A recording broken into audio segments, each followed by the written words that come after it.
রাত্রি শেষ ভাগে যিনি আরশ থেকে আকাশে নেমে আসেন, আজকাল মাঝরাতে তার সাথে আমি কথা বলি। আপনার কথা, আমার কথা, আপনাকে ঘিরে বেড়ে ওঠা আমার দুঃখবোধের কথা। তিনি চুপচাপ করে শুনে যান। তারপর এক অদ্ভুত প্রশান্তি ঢেলে দেন অশান্ত হৃদয় জুড়ে।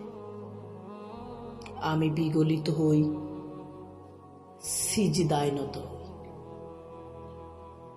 পাপড়িরা ছুঁয়ে দেখে মধ্যরাতের জন্য। প্রতি রাতে আরশের অধিপতি আকাশে নেমে আসেন, তাই আমি আকাশ ভালোবাসি। যতটা না ভালো আপনাকে বাসি, তার চেয়ে বেশি আল্লাহকে ভালোবাসি।